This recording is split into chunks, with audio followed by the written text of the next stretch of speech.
நாம்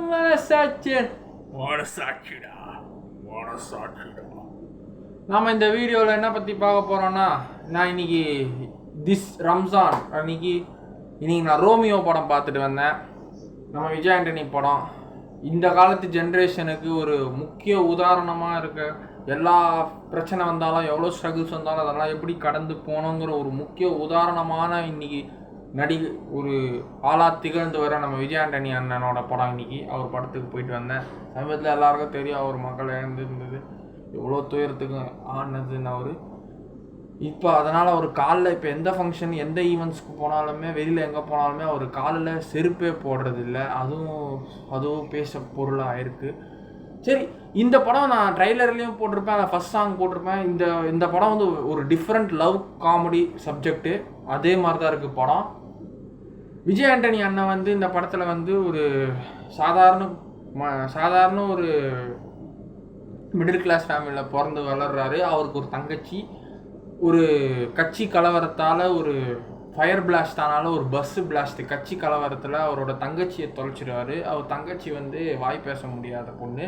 ஸோ அந்த தங்கச்சி வந்து உயிரோடு இல்லை, தொலைச்சிடுவார். உயிரோடு இல்லைன்னு அவர் நினச்சிப்பார், நம்ம தங்கச்சி நம்ம விட்டு போயிடுச்சு. ஸோ வாய் பேச முடியாது, டெஃபான அந்த பொண்ணு தொலைச்சிடுவார். ஸோ அதனால் பார்த்தா அவருக்கு நெருப்புனா பயம் இந்த படத்தில். ஸோ நெருப்பு பார்த்தாலே அவருக்கு ஒரு ஃபியர் வருது இந்த படத்தில், அப்படி காமிச்சிருக்காங்க. அப்புறம் நம்ம விடிவி கணேஷ் அண்ணன் காமெடி, அவர் தாய் மாமாவை நடிச்சிருக்காரு. அவர் நல்ல கேரக்டர், நல்லா காமெடி இருந்தது, அப்பப்போ காமெடி வந்தது. அப்புறம் யோகி பாபு அண்ணன், அவர் விடிவி அண்ணனும் யோகி பாபு அண்ணனும் காமெடி கொஞ்சம் சிரிக்கிற மாதிரி இருந்தது ஒரு சில சீன்ஸ்லாம் பார்க்கும்போது.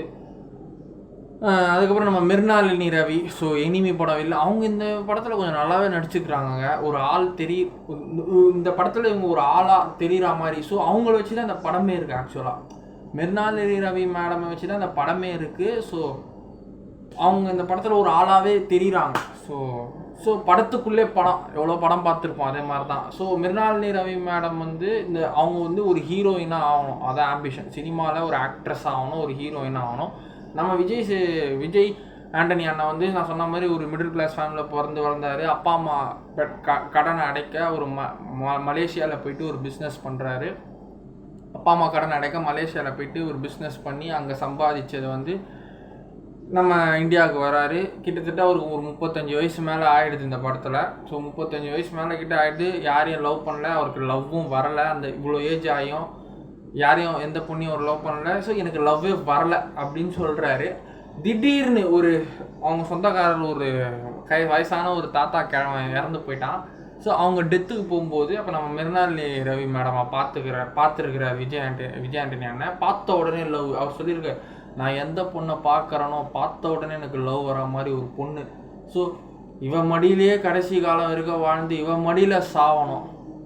ஸோ பார்த்த 30 செகண்டில் அவரோட ஆரம்பத்துலேருந்து, கல்யாண வாழ்க்கை ஆரம்பத்துலேருந்து அவரோட இறப்பு வாழ்க்கை, சாவர வாழ்க்கை வரைக்கும் எல்லாமே 30 செகண்டில் பார்த்துடுறாரு மிர்னாலினி ரவி மேடமை. ஸோ அது அப்படி தான் வருது. ஸோ அந்த மாதிரி ஒரு கிரியேஷனை காமிச்சிருக்கிறாங்க படத்தில்.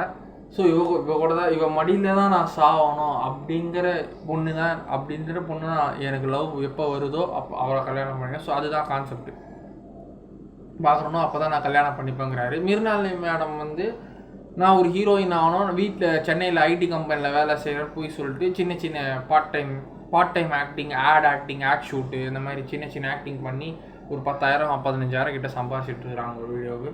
ஸோ இது அப்பா அம்மாவுக்கு தெரியாது, எல்லாருக்கும் தெரியும் தானே. இது ஒரு பையன் அவ்வளோ ஈஸியாக நடிக்க வந்துட முடியாது, ஒரு பொண்ணும் ஈஸியாக நடிக்க வந்துட முடியாது. அதுவும் பெண்கள் சினிமா துறையில் வந்து சாதிக்கிறது ரொம்பவே கஷ்டம் இப்போ இருக்கிற காலகட்டத்தில். எல்லாமே உங்களுக்கு தெரியும், ப்ரொடியூஸ் அது நம்ம சொல்லக்கூடாது. ஸோ ரொம்பவே கஷ்டம். அதுக்கெல்லாம் ரெடியாக இருந்து போகிறவங்க சாதிச்சிடுறாங்க. ஸோ மோஸ்ட்லி பாலிவுட்லேருந்து தான், பாலிவுட் ஆக்ட்ரஸ், கேரளா, மலையாளம் இண்டஸ்ட்ரி, தெலுங்கு இண்டஸ்ட்ரியிலேருந்து தான். தமிழ் இண்டஸ்ட்ரியிலேருந்து கஷ்டம் ஹீரோயின்ஸ் போக. அவங்க நம்ம பார்த்து ரசிச்சுக்கிறாங்க படத்தோட. ஸோ எந்த வீட்லேயும் ஒத்துக்க மாட்டாங்க. அப்பா அம்மா ஒரு பொண்ணு வந்து ஹீரோயின் ஆகணும்னு எந்த இதுலேயும் ஒத்துக்க மாட்டாங்க. ஆனால் காசு வந்துச்சுன்னா இப்படி ஒத்துப்பாங்க. நீ போமா, நடிமா. ஸோ பணம் தாங்க எல்லாமே. நம்ம அந்த பணம் வரணும்னு இது பார்க்கல, வந்தால் வரட்டும் அவ்வளோதான். இருந்தால் பூமிக்கு, இல்லைனா சாமிக்கு போதும். இருக்கிற வாழ்க்கை. பணம் கம்மியாக சம்பாதிச்சாலும் நிம்மதி இருக்குது, அதிகமாக சம்பாதிச்சா பொறுப்பு அதிகமாகும்.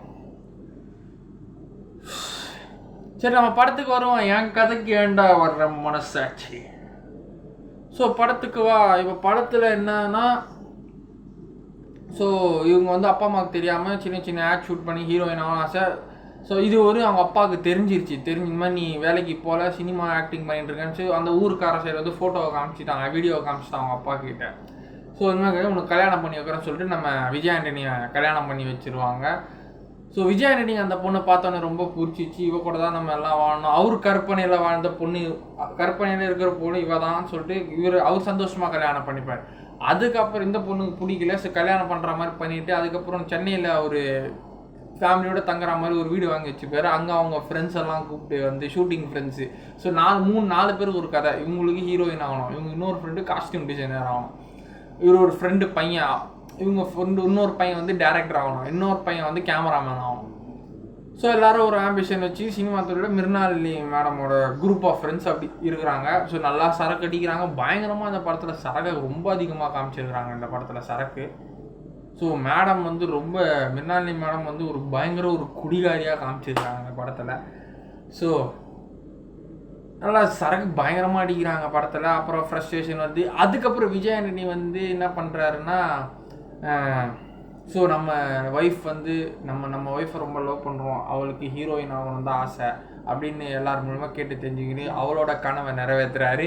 அந்த படத்தையும் இவங்க படத்துக்குள்ளே ஒரு படம் சொன்னல, ஸோ படத்தை எடுக்கிறாங்க. அந்த படத்தையே ப்ரொடியூஸ் பண்ணுறாரு விஜய் ஆண்டனி. நான் தான் என் பொண்டாட்டி வச்சு நான் ப்ரொடியூஸ் பண்ணுறேன், நான் தான்டா படத்தில் ஹீரோன்னு சொல்லிட்டு அவரும் ப்ரொடியூஸ் பண்ணுறாரு, அவரே ஹீரோவாக நடிக்கிறாரு.